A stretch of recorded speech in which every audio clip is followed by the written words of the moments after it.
CJ. I'm Satin. And welcome to Rooted in Real, where genuine conversation meets grounded perspective. Yay, Look at us. Another episode. Yes. The thing that she has bullied me into, but here we are. You know, but you're having so much fun. So much fun with you. That didn't seem convincing. It didn't seem real, y'all. It didn't seem real. It is real. Yes. This is fun. Yes.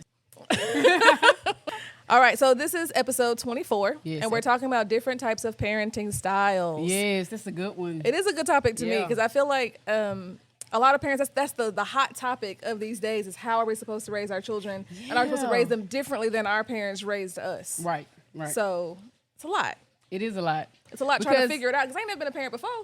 No, this is my first time here on earth. It's my first time being a parent. I know, so if I mess up. Right. And you know, I think the root of it is that when we, like the new generations, say we don't want to parent the same way that our parents do, they get offended as if we're saying what they did was wrong. We're not necessarily, some of it is we're saying it's wrong, but we're not necessarily outright just saying you're wrong. What we're saying is there is a different or better way we believe could be done. And so we're exploring those ways. Right. And you would think a parent or the older generation would be like, you know, that's beneficial because you want your kids to be better. You want your kids to do better than you did. Right. So why is that such a place of contention? Because it gets to the root of maybe pride and ego of, I didn't do anything wrong. Because they feel like they raised you just perfectly You came out fine. You're a doctor. Yeah, but I'm also on medications and see a therapist once a week. I mean, now granted, therapy doesn't mean that it's all the root of it. It doesn't mean it's not, you know, I know the trope is if you go to therapy, what did your mother do?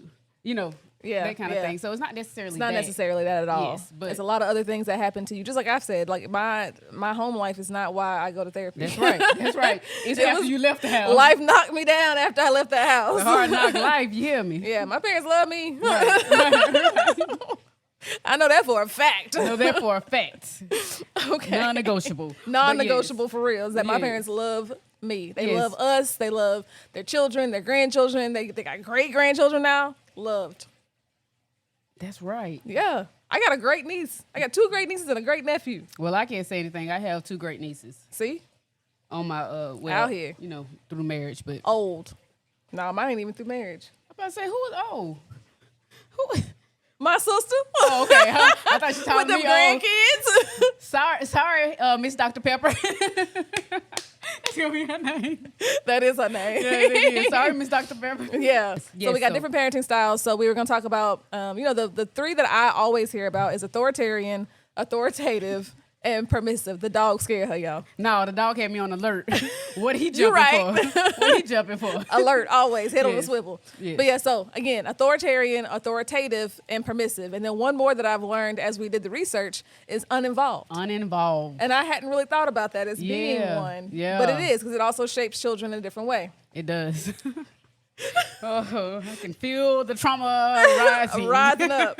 So authoritarian, okay? Authoritarian parents typically engage in a one-way mode of communication where they establish strict rules that the child is expected to follow without question or negotiation. Yes. These rules are rarely explained. Never explained is the thing. They never explain why. Right. And children are expected to meet high standards without making any mistakes. Ooh. Errors are often met with punishment, and they tend to be less. The parents tend to be less nurturing, maintaining high expectations with limited flexibility. Yes, and this article says it puts a high premium on compliance and obedience. Ooh, the thing I saw was like, it has high expectations and low warmth for the children. Low that's warmth. That's a good way to say that. That's a good so way you to understand? Say that. So each one has a thing like that. Yeah, it said that this mentality often wants you to have a blind obedience. A blind obedience. Yeah. So, I told you to go outside and take the trash out. And you say, well, why do I have to be the one that does it all the time when you got a whole brother that also lives here and could do it? Because I said so. Well, but then you might get smacked in the mouth for asking the question. Well, and that's why I say I have to the punishment is coming. I have to say I am guilty. We went on family vacation, and that kind of a situation rose up, but not necessarily a bad situation. It was a great parenting experience for me, and it was eye-opening. My husband spoke, said, because we're your parents, and we're not asking you to blindly obey us, but we are asking you to respect us the same way we respect you. And so that was good. It is good. And so, but from immature mind, still being young, it sounds like blind obedience. Right. And so because you want a reason for everything. Yes, and it also gives this perception. I mean, it also gives this reason of, he said it perfectly. as someone who's mature, I can understand it. But as someone who's immature and still lacking, Yeah, brain's still developing. brain still developing, is blind obedience. And so it's all about perception on even how you're parenting as well. Yeah, I agree with that. Yeah. And I do feel like that sometimes with authoritarian parenting, yes, I always say I'm wrong, and I'm like, I Yeah. gotta, because they sound so close together. They But do. authoritarian parenting, you wonder why those kids grow up and then don't know how to make any decisions for themselves that haven't Right. already been made for them. Yeah. So if I never tell you the reason behind, I'm not saying you got to sit here and nitpick every single decision I make. Like I'm Right. saying, hey, put your shoes on. Why you put my shoes on? Like, nah, bro, you know we're leaving the house. Go put your shoes on. Right, Okay? right. But like in general, when I tell you to do things a certain way in the kitchen, this is why we cook this the way we cook it. Right. Or this is why you don't, I just say, don't put hot water on the meat when you're getting ready to Yeah. thaw it out. Don't Yeah. put hot water on it. But I never tell you that it's because it creates bacteria and you can right. get sick. I Right. never explain that to you. Right, and it's because there's this sense in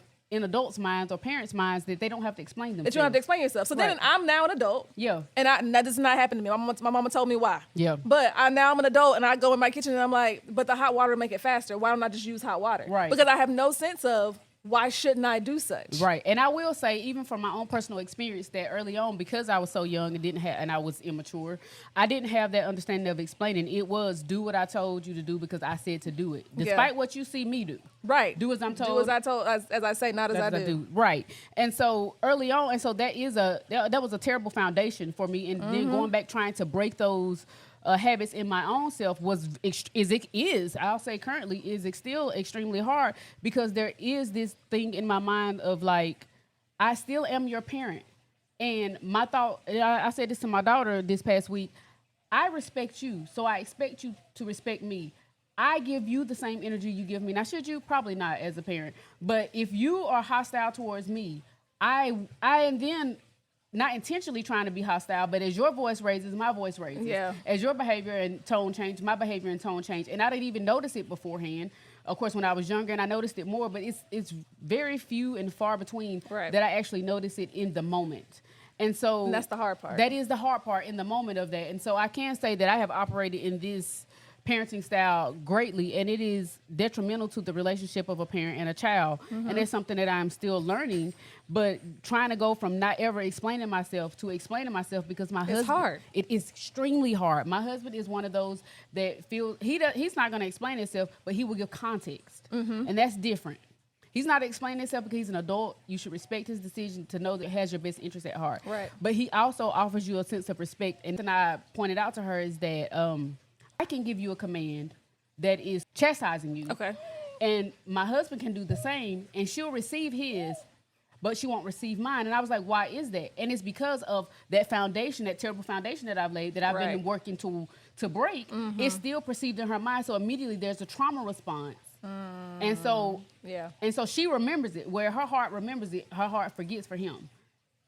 And Because he built the foundation of he's built the foundation of explaining, and I haven't. authoritative parenting. That's right. So it is possible to go back and try to correct your mistakes, but it is hard, and does take patience. Great learning experience. It is a great learning Yeah, it experience. is. This one also was saying that children that are raised by authoritarian parents often exhibit they're well behaved. So they don't talk back. They don't do anything they're not supposed to do. Their whole idea is that they want to please you, the Right. adult, at all times. Right. But they also leads to higher levels of aggression.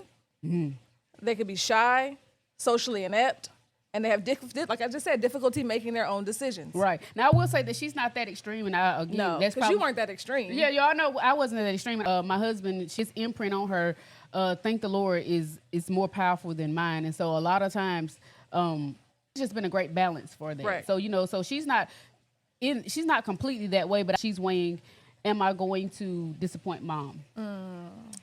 And I'm like, that's terrible. And then also, you're aware of this, and she makes a joke about this all the time, about how I planned like her high school, college. Oh yeah, she planned it. Yeah, tell them how you planned all this stuff out for her. So early on, because I didn't have like an influence in my life that helped me plan what I wanted to do after high school, I was very adamant that I wanted to make sure that I was like very present in my child's life when it came to helping her decide her future. And so from middle school on, I was like, okay, these are the colleges that Don't look at me, talk to them. I know the story. These are the colleges that I think will be great. These are the extracurriculars that I feel like she needs to do. This is the path. I laid out the plan, and anybody that knows me know that I'm very type A.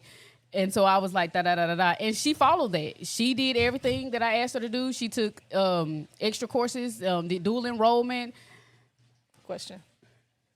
Did she ever question why you chose those things for her? No. Ever question why the extracurriculars, why the dual, or did she just say yes, ma'am, and went on about it? She just said yes, ma'am. She went on about it. And I think the reason why is because one of the extracurriculars that I had her do was play basketball.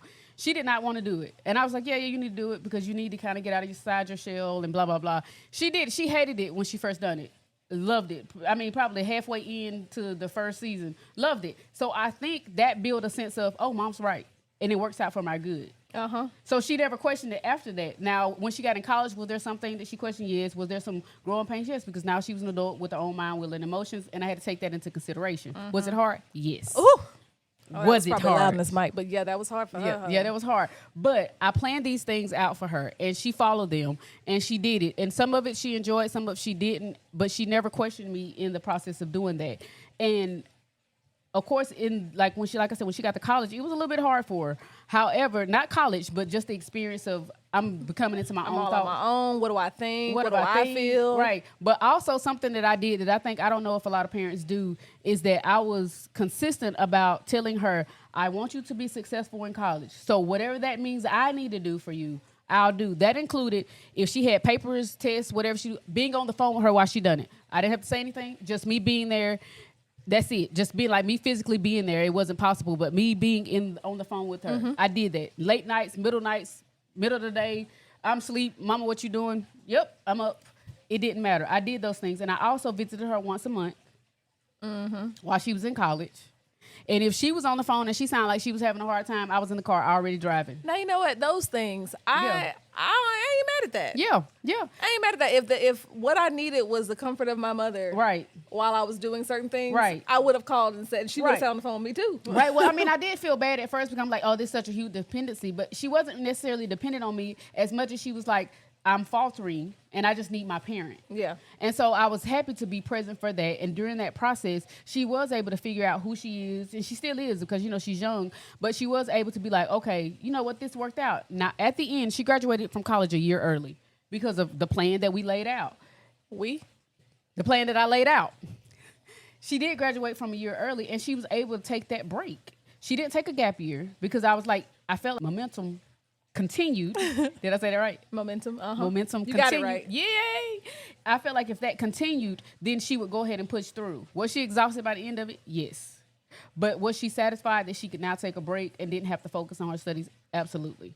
But that also created the issue of now what do I do? Uh-huh. Because I was like, because she's like, I'm not, now tell me how it's supposed to work. If somebody says to me, this is the plan for your life up until you turn about 21. After that, you got to come up with your own plan. Yeah. I don't know how to plan. It's stupid. It's dumb. You didn't help me come up with the plan. Right. You didn't show me how to do the plan. You did the plan. And right. I just said, okay, cool. Now you like, okay, now it's up to you. What you mean? I did, but I will say that the last year, I was helping her implement, like trying to break that of my mom telling me what to do. It's too late. It was extremely too late because she was like, you the planner. You the planner. Keep planning. The last year, she had an understanding of I want to do things my way. I don't want to have your impression upon me. Let me figure it out. I'm grown. I said, okay. So I took my hands off of it. I stepped back, which was extremely hard for me, by the way. It was. I know. I was here. Yes, you were here.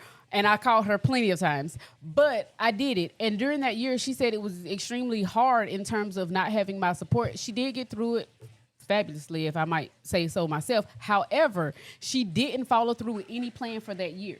And so afterwards, she was going to go study abroad after she graduated. But because she didn't plan, she didn't save, she didn't do any of the things she needed to do, when she finished, she was like, I didn't do any of those things. And it didn't hit her right away. It hit her like a month after. And she was like, wait a minute. Wait just a minute here. Too much idle time. What is going on? Mm-hmm. And I brought it up to her, and she was like, you right. Came to me a month ago, and she was like, I wish you were your old self. That is a first. She wished you had just planned it out and told her what to do. Yes, she wished I would have been, I can't remember the exact wording or phrase that she used, but disciplined. I would have made her be disciplined. Mm-hmm. I would have kept her on track. Enforced those things so that she would already be doing the things that she wanted to do. And now she's got to wait. She's got to wait. But I told her all things work together for the good of those that love the Lord and are called according to his purpose.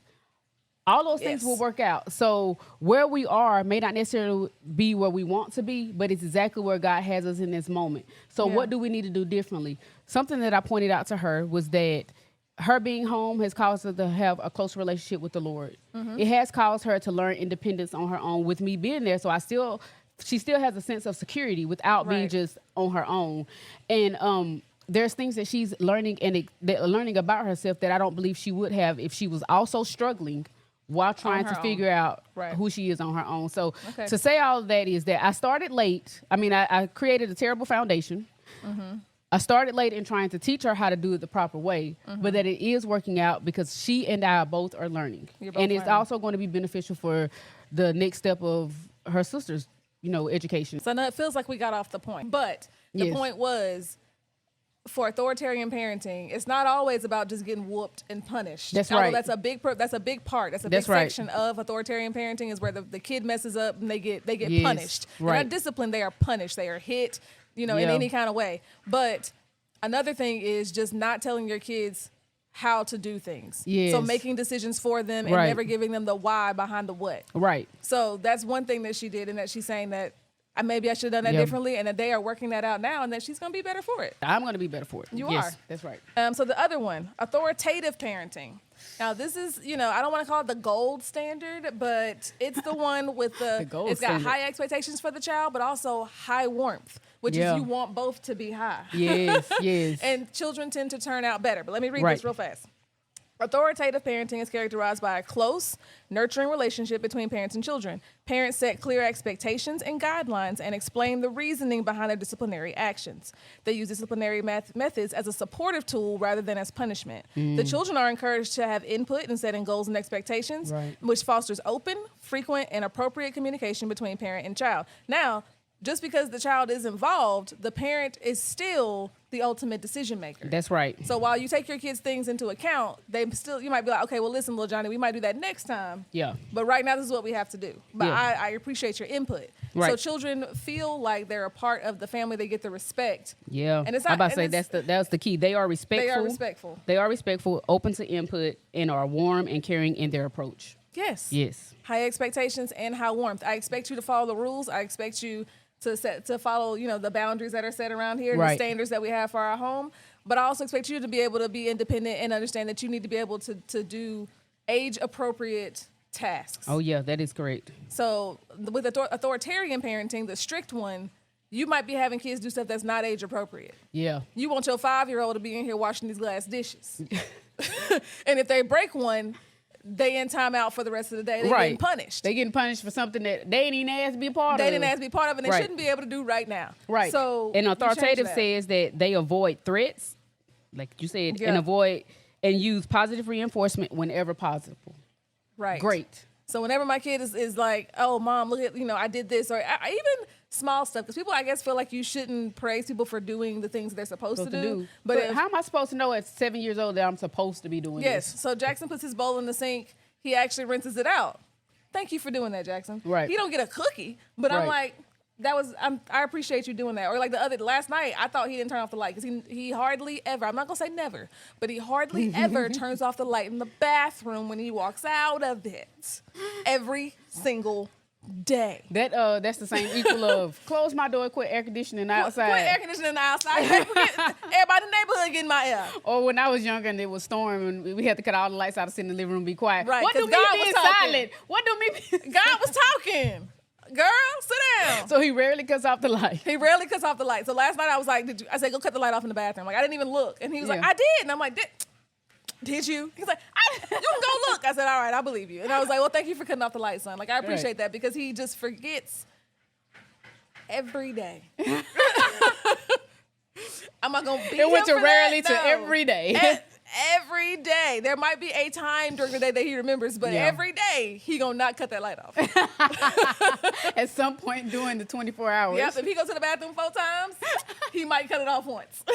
Because that was at the end of the day. That's the end of the day. But yeah, so authoritative parents tend to bring their children into the fold more, and they help them learn skills, help them to be more independent, but not so that they can take care of themselves and you be hands off, but just so that they have the life skills they need to be on their own. Yes. So you also help them make decisions. Yeah. You involve them in decision making. You say, hey, well, why do you think that? Yeah. Like, you are also curious. Yes, I about to say, this says it's a healthier styles with the best future outcomes for family members because of the respect and the openness and the explanation that is given. Yeah. Yeah. True. It's like you come out to be a great individual, like a great adult. You do come out to be a great adult because you high expectations, high warmth. That's right. You have the nurturing and somebody saying, hey, talk about that. Tell me about your feelings. Tell me all about these things. But also, hey, did you turn that light off? That's why we go to therapy. That's why we go to therapy. Because that's what it is. So what I hear you say, what I heard you say, Jackson, was yes. And then I think I talked about this, but I tried to get the little one to stop whining and use his words. And so one day I came out and he was talking about, I'm frustrated. I was like, oh, why are you frustrated? He is such a Disney character. He is. And the other day he was talking about somebody was impossible to play with. Impossible. And I was like... And how old is he again? He just turned 5. He's impossible. Impossible to play with because they just take the toys. And I'm like, nobody's impossible, buddy. Like, maybe we just need to figure something else out. Look, he's using it in the right context. Kudos. He is. Maybe we just need to figure something else out. But even naming emotions, because authoritarian parents don't do that. Authoritative parents do. You name your emotions and you give them a healthy way to express their emotions. You got a kid that hits and spits. Now, we got to figure that out, bro. Little Timmy need to be sat down somewhere with a belt. Okay, let's not. Maybe not. What we just say? You right. You right. He hitting and spitting. That's a belt. That's a belt infraction. Infraction. Yeah, that's. Now, does it depend on how old little Timmy is? Yeah, it does depend on how old little Timmy is. Little Timmy 1.5. Little Timmy won't get a belt then. Little Timmy don't understand yet that he shouldn't be doing this. But you have to give. The one thing I did realize is that you can't just keep telling the kid no. Yeah. You can say no, of course, but you also need to give them an alternative because sometimes they don't know what the extra, like the other thing is they should be able to do. You have to give them. Don't jump on my couch, but you can sit on it. Yeah. If you would like to jump, you can jump on the floor. Right. Don't lay all over my couch when everybody here because you don't have anywhere, other people don't have anywhere to sit. Right. I can put a blanket on the floor if you like to lay on it. I will say that I definitely have noticed me doing that more with my second kid than I did with my first kid. Right. Because you've learned. Because I've learned, and that is probably why she is a little bit more well-rounded, but she also has... She's a feeler. Yeah, she's a feeler, which is very difficult for me. You know, because you are not a feeler. I'm not a feeler. I'm not a very loving person. I'm not very, in terms of hugging and kissing, and she is very much that. And so sometimes I have to watch like my reaction to her doing things, and I've explained it to her that it's not you, it's mommy needing, it's mommy that's broken and need to be fixed. I don't say that exact phrase, but I'll say this is... Because you're not broken. I'm not broken, but I will say this is an emotion or an experience that mom is working on because she said, oh, I know, because you didn't get hugged or kissed. So we talked about her being... Exactly. So she knows she has a reason and she gives you the grace that you need. Right. Because you gave her a reason for the thing, for the less lovingness of yourself. Yes, and she goes behind and she'll say, but that's why I'm hugging you. So you can learn. She's like, I am correcting your bad behavior. I told y'all in episode 20 that I said, I don't know if I'm raising her or she raising me. Who knows? Who knows at this point? Yes. We're doing the best we can. But that is such a healthier style of parenting. It is a healthier style. So then we have, I didn't tell you that these people tend to grow up and they excel academically and they perform well in school. Yeah. They're socially appropriate. Because social awareness and social ineptitude and stuff, boy, it's hard out here. It's hard out here right now. But authoritative parenting teaches social awareness. Yes, as we are in the social media age and we're on social media, it is hard. That awareness is just about gone. Yeah, people are in their phones and not out with people very often. They're not very present. Not very present. Which I will, this is a side note, first of the episode. You get one. Yes. Well, no. Okay. Yeah. It is hard in this trying to be a content creator journey, which I have been enjoying, But it is hard because I am built with that respecting other people's space. And when you're being a content creator, you don't necessarily, not that you're disrespecting their space, but you are in your own space. And so you're not necessarily considering everything. Right. And being someone that has been considered everything all the time, it's like, oh, I'm in the way. I don't want to be loud. Oh, I'm I can't disrupting film people over here. Oh, I can't put my tripod there. Oh, what if I have these people in the background, or giving a preface of, I'll blur out your face, or I do this so people feel comfortable in your presence. But I will say, when I was on vacation and I was filming, it was normal because, of course, that was a tourist town. But they were everybody was filming everything. They were filming everything, and everybody was like in the camera. They was like, "Please get my good side. Give us a great review." I'm like, I'm not doing reviews. I'm trying to look at. And why not? Why not? Well, because I don't know how to be a content creator. But I will say that that's part of that. Just being aware. That social awareness is just so in my head, and I have to tell myself, this is okay. You're not in anybody's way. You're not impeding their whatever. You're going to respect their privacy as much as you can. Right. I'm not going to ask you your name and where you live. Yeah, I'm not asking you that. On camera. Yeah, I'm not doing that. I'm not a hacker. You could barely use it. Anyway, we're going to move on. You're right. I'm over. Permissive parenting. Yeah. So permissive parents are typically warm and nurturing, often holding minimal expectations for their children. High warmth, low expectations. Yeah. Okay, back to that. They impose few rules and maintain open communication, allowing their children to navigate situations independently. This lack of expectation usually leads to infrequent disciplinary actions, as permissive parents often take on a more friend-like role than that of a traditional authority figure. Are we talking about hippies here? I don't think so. I think even a hippie has some sort of rules. I don't know. It makes me think of the episode, television show, The Blackish. Where Bo's parents were, her parents were, kind of hippies like. Yeah. And on that show, they do portray them like they don't really have any kind of rules. Or right. Now, when they did the prequel to that, they showed, the reasoning behind it. Mixed-ish. Woo. Words. Yep. But yes, it reminds me of that show because they were very much like, so that kind of bled over into Bo's parenting style. Mm-hmm. And she was a little bit better, but it was because Dre was like, no. Yeah, because he was authoritarian in the way that he grew up. Yeah, she was permissive in the way she grew up. Right, and that was an interesting mix to watch. It was. That was a funny show. Yeah. So limited rules can lead children to develop unhealthy eating habits, particularly regarding snacks.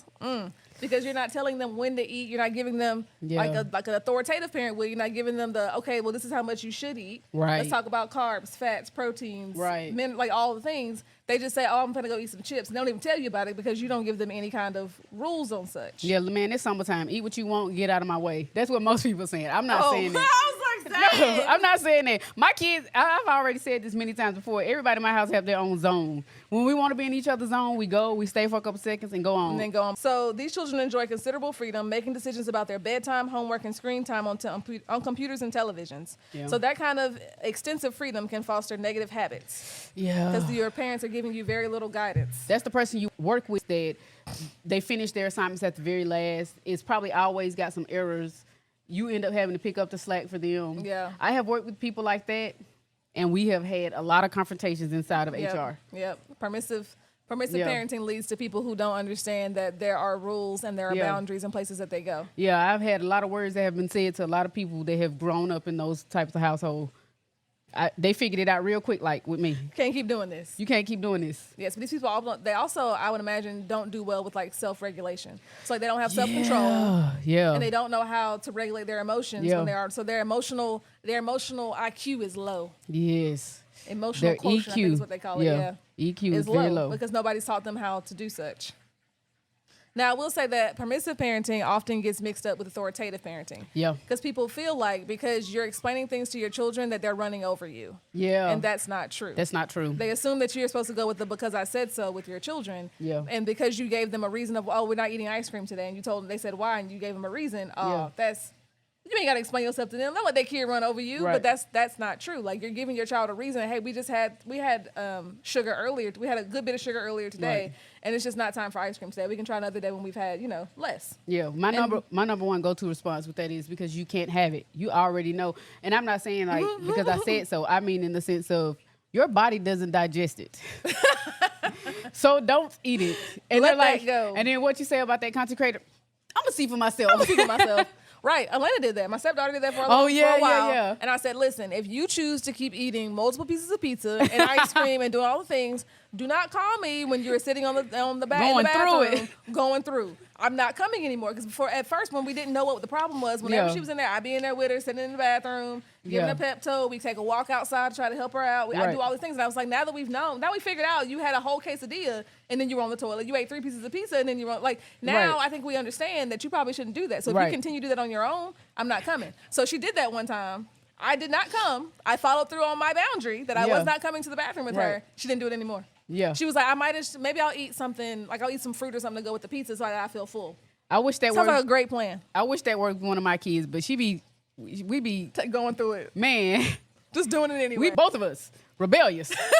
That's what it is. We're both rebellious. Rebellious, yeah. But me and my dad went out. He said, "What are you taking?" I was like, "Pills so I can eat the food we eat." At least you do that much. Yeah, I'll do that. At much. least you try to help yourself out. Yeah, I try to help But myself yeah, out. so, and I will say that I didn't say this earlier, but authoritative parenting is also what people will call gentle parenting or Yeah. conscious parenting. Yeah, and we discussed that in Some other episode. some other episode. Yeah, but people will. That's the same type of thing. And I think I just like calling it gentle parenting. It feels like you're calling it permissive parenting. Yeah. But it's not. It really is just that I'm teaching you how to be a person. Yeah. And not just letting you run amok or just telling you that you have to do everything because I said so. Right. Oh, we did mention it in episode 20 because I remember I remarked that we use gentle parenting in the wrong context, in the sense that gentle parenting also includes discipline, but it's the way you speak, how you speak, your Discipline. tone. You bring yourself down on their level. Oh yeah, because we're talking about how you gentle parent me. Yeah. I am not agreeing to that. Don't agree. That's fine. I don't care. The last one, y'all, then we're going to go. Uninvolved parenting. Yes. Uninvolved parenting grants children a high degree of freedom as these parents typically take a hands-off approach. So we got low expectations and low wants. Ain't nothing high they just about winging these it. people. They just Winging it. out here. Now, they did mention, like, single parents. And I was like, wait a minute, what you mean? And it was really on the side of not that they meant to be uninvolved or neglectful, but that they're out here working multiple the priorities, jobs. yeah. Yeah, so you out here working 2 jobs during the day and then going to another one at night. Your kid is pretty much on their own and Right. you are uninvolved, but it's not intentional uninvolvement. Latchkey, as we discussed. Yeah, so it's not intentional and you're Right. not doing it on purpose. But there are people out here who just be like, all right, there's food in it. Like you are providing their basic needs, but you're not attempting to Right. give them anything else. Yeah, you're disengaged and unavailable. Right, so they become hyper independent very early. Yeah. Sounds like you might know something about this. I absolutely know they something become about it. hyper independent and Yeah. self-sufficient really early, but they also have issues with their social relationships and awareness and things like that because they didn't have that. Yeah. They didn't have maybe like friends because I mean, you're gonna ask your mama if your friend can come over, or you're just gonna bring them over. You know what I mean? Like Right. you probably either you decided you was gonna make some rules for yourself, like Yeah. what your mama might have said before she left, don't let nobody in. Right. And you like, okay, well, it's the only rule I got. I'm gonna just follow it. So now Right. you don't talk to people on a regular basis, Right. and you don't get to go to parties, you don't get to go to extracurriculars because your mama, your parents either decided not to or couldn't afford to send you. Right. So now you're missing out on a lot of things that help grow your social awareness and your social circle. Yeah. I will say from my own personal experience, some of those things, I understand them because I've seen other people experience them. But for me, because I'm a thinker and I'm always in my mind. And so that would cause me to be like, okay, well, if she said don't open the door, I need to be clear about who to open the door to and who not to open the door. So yeah, a stranger I don't know, somebody that I might not feel comfortable with, no, Yeah. I'm not going to open it. And so also the other thing is, I didn't follow those. I followed those rules in the house, but not outside of the house. Meaning, other people I engaged with well because I was able to, I want to say mimic, because I craved, because you were disengaged and you were unavailable and I didn't have anybody, did get connected with someone. I made it a point to be like, okay, how do they operate? How do they function? Yeah. So I did pick up social cues for me. So I think that was different for me just because of the way, who I am, like my mind. Right. You know, and I figured that out. Right, I figured that out on my own. Yeah. In survival mode, so you figure out the rules of survival. Right. It says they coexist and cohabitate, but display little interest or support for each other. Right. Now, that's probably why unintentionally everybody in my household is in their own zone, like I mentioned earlier. Because it's like we cohabitate and we coexist, but I didn't interact with the people in my household All day, every day. all day, every day. You know what I mean? Sometimes it was only me and my grandmother.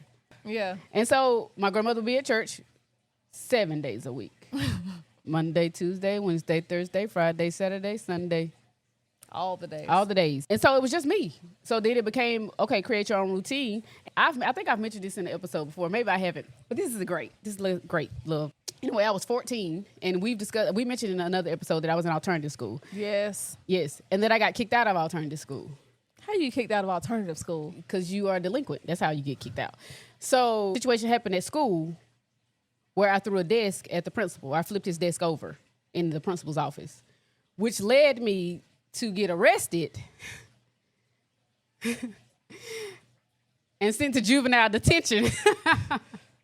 Letting all of it out. Listen, all this was real expensive. Don't flip the table. Yeah. Don't flip the table in here, okay? My emotions are more regulated now. Woo. But going into the detention center and that whole disengaged and unavailable, I was there anywhere from, I can't remember, somewhere from 2 weeks to a month, but it was an extended period of time.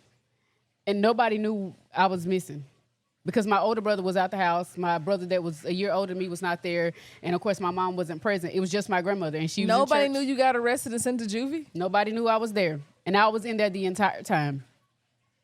And the way that I got out is my best friend, her dad was a paralegal or something. He worked for the court. I can't remember exactly what he was.